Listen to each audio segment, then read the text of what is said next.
abájọrò kì í pẹ́ kú, ohun àṣepọ̀ nílẹ̀yẹ, ẹ̀yìn ọ̀la wa ti dára ọ́, àwa Èkìtì láti parapọ̀, ká parapọ̀ ká tún panu pọ̀, àwa Èkìtì láti gómìnira ọ̀kan làwa ń ṣe.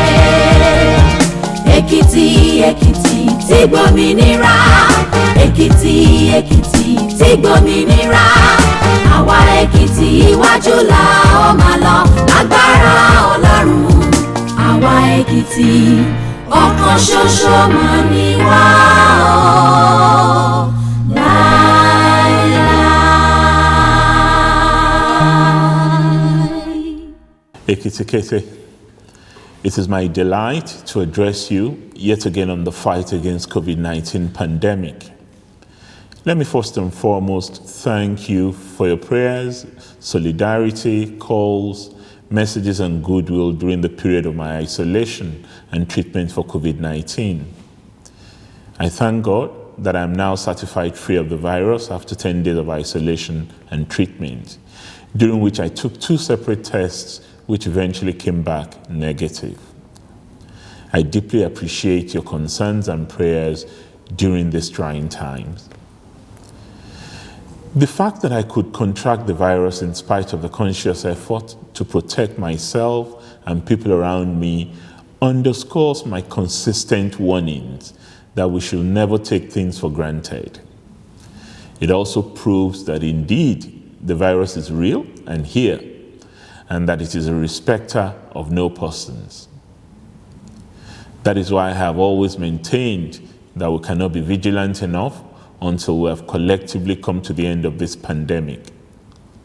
I therefore implore you, dear compatriots, to take extra measures to ensure that you keep yourselves safe. The second lesson to learn from my experience is that the virus is not a death sentence. The key weapon is early detection through testing, isolation, and treatment. From our experience, we have successfully treated and discharged 67 cases in Ekiti today, while we still have 83 active cases. So far, we have regrettably recorded 2 deaths, which occurred because the 2 cases were brought in when the situation had gone beyond control. You would also notice that we have recorded more cases since last month when I addressed you. At the beginning of July, Ekiti had 43 cases, 28 treated and discharged, while 13 were active. But as of today, Ekiti has recorded 152 cases in all. This indicates that we have recorded about 109 new cases since last month, which represents about 254% increase in cases recorded. The explanation for this is twofold. First, we're testing more now that we have our laboratory. 2, we're exposed to many more cases because of our proximity to neighboring states with high incidence of positivity. The critical point to take is that we have to do more to reduce the rate of infection, even as we remain the lowest infected in the Southwest and one of the lowest in the country. Ekiti, I noted in my last speech that we were working on the possibility of reopening our schools for our children to return.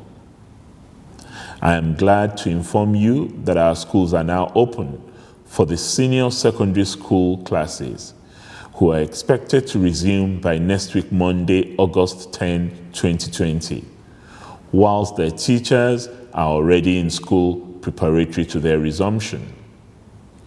You would recall that even though we were desirous of opening the school to our children, we also had an obligation to work in tandem with the federal government and other states, since the students are writing the same West African Examination Council's SSSCE along with other students across the West African sub-region. On our part, Government has fumigated all the public schools, and work is ongoing to clear the bushes so as to ensure the environment is clean and conducive. In line with the COVID-19 protocols for school reopening, government is supplying every school with a water dispensing system for hand washing. Government is also supplying the schools with adequate hand sanitizers and infrared thermometers. It must, however, be noted that parents are to provide their children with at least 2 face masks each, which is a precondition for admittance into the school premises. As from tomorrow, training of some teachers who have been selected as focal persons on how to handle basic health issues cases will commence. Furthermore, we have constituted a team to visit the schools to ensure that everything enumerated in the protocols is strictly adhered to. Accordingly, every school will be given a certificate of readiness after inspection before they can reopen. In addition, we have also mobilized security personnel and a committee of Parents Teachers Association to enforce the protocols and ensure there are no lapses whatsoever, as we want to ensure the lives of our children and teachers are not in any way at risk. In addition, I have directed that random samples of some of the students and teachers who are resuming should be taken for a test so as to be able to assess our risk level. This is part of our effort to ensure we do not have a spike after resumption. I want to thank the Association of Private School Owners for their cooperation. Government appreciates the enormity of their losses since the pandemic started, especially in revenue.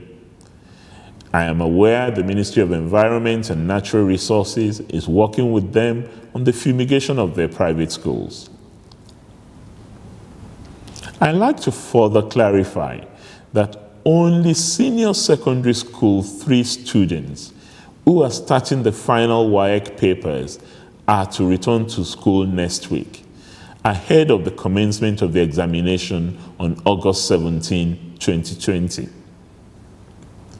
Other examinations, such as National Examination Council (NECO), National Business and Technical Examination Board (NABTEB), will commence after WAEC examination in October. Similarly, junior secondary and primary 6 pupils are not resuming now. Arrangements are being made for their resumption very soon. Their resumption will be duly communicated at the appropriate time. In my last broadcast, I stated that efforts were in top gear to ensure our religious houses were open for our people to worship. Whilst we consider reopening of religious centers necessary, we also appreciate the fact that closed places with mass gathering are a major source of the spread of the virus.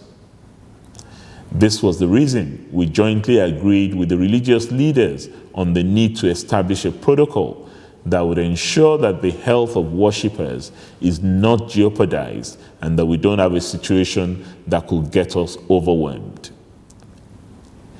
Even though the religious bodies were allowed to open since last month, July 17, 2020, because many of them could not meet up with the requirements for immediate reopening, they sought extension till August 14, 2020.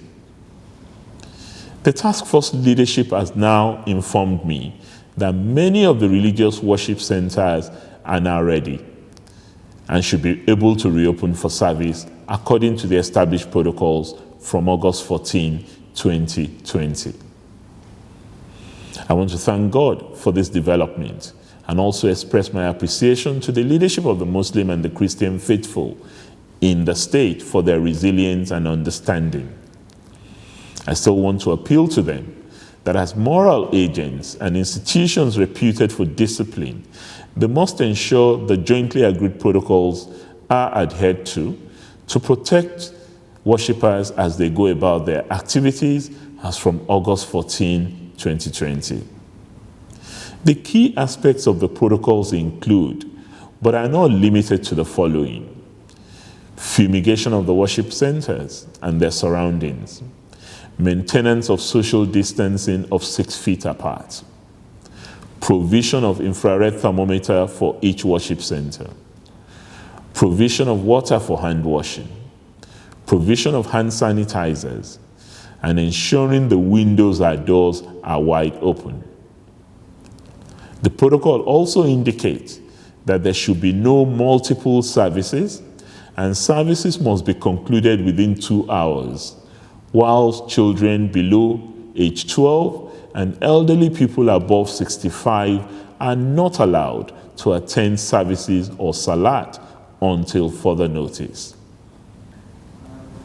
An attendance register must be provided by each worship center to record attendance. For the avoidance of doubt, only Jumat service for Muslims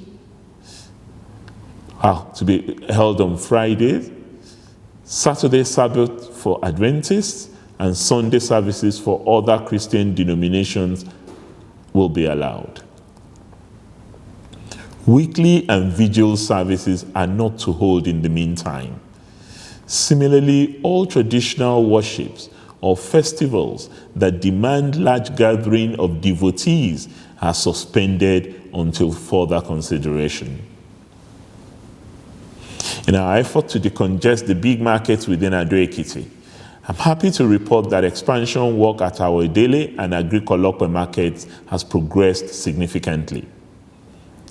Affected traders are therefore advised to contact the relevant authorities to facilitate their relocation immediately. It is important that government should still pay attention to the vulnerable members of our society. Although we have continued to provide food palliatives over the past 2 months on a sectoral basis, we have now decided to embark on another comprehensive distribution of palliatives in the 16 local government areas, and this is planned to cover a sizable proportion of our vulnerable households. I must express immense gratitude to our partners in COVID, as well as National Emergency Management Agency, NEMA, for their support in this regard. Let me use this opportunity to thank our workers, especially the medical personnel and other frontline workers, for their dedication to duty. They deserve our commendation for staying the course in these very challenging times. I particularly want to commend the leadership of the joint associations and unions of Ekiti State healthcare workers, which had earlier embarked on a strike, for their understanding and eventual suspension of the strike. 2 days ago, the leadership of the organized labor, comprising the Nigerian Labour Congress, Trade Union Congress, and Joint Negotiation Council, also embarked on a warning strike, which they immediately called off after engaging with government. I like to assure my comrades that government is committed to their demands, much of which are legitimate and ought to have been met, but for the apparent lack of resources to meet them. I always feel sad whenever I sit down to listen to workers complain about outstanding pay for work already done and for which they should have been paid. For instance, I am pained in my heart that people who got promoted about 5 years ago have not enjoyed the corresponding financial benefits. These are things which give me great pain and which I'm absolutely committed to assuaging. I want to, however, passionately appeal to my comrades that it is not in my character to deny people of their deserved benefits.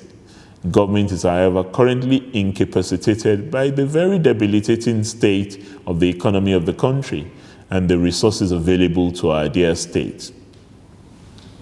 For example, Ekiti receipts from the Federation account has averaged 3 billion naira in the last 6 months, with a monthly wage bill of 2.8 billion naira. And we have ensured consistently that we've paid salaries every month in spite of these meager resources. Apart from the fact that our monthly federal received allocation has plummeted considerably because of low crude prices and offtake, our internally generated revenue has gone worse, as many businesses that should pay taxes are themselves under different government support to stay afloat. In spite of this, the major goal of government, from federal down to the state and local government, is to do everything possible to mitigate job losses by all means. That is why governments have kept faith with paying workers, even when most have remained at home for about 5 months now because of the pandemic. In fact, you would recall we were at the point of issuing letters of appointment to those who were successful during the last recruitment process when this pandemic came. I was also about signing an agreement on the implementation of the consequential adjustment for the other cadres of the civil service, having hitherto effected payment of the minimum wage to the primarily affected cadres when the pandemic struck. I therefore like to assure you, comrades, across cadres and congresses, that I am irrevocably committed to all the agreements reached with government. As soon as we're out of this challenging time, government will be in a position to look at all pending issues. Once again, I want to thank you deeply for the patriotic consideration in your decision to call off the strike before it took off. Let us all maintain the balance in the interest of our state. I should also like to appeal to doctors under the auspices of National Association of Government General Medical and Dental Practitioners, who are presently on strike, to end the strike in the interest of our poor citizens, whom we are all here to serve. We can always collect arrears of unpaid allowances, but a life lost cannot be reversed. That is why I should like to call on the doctors to take the patriotic route, like other health workers and the organized labor, for an immediate end to the needless strike.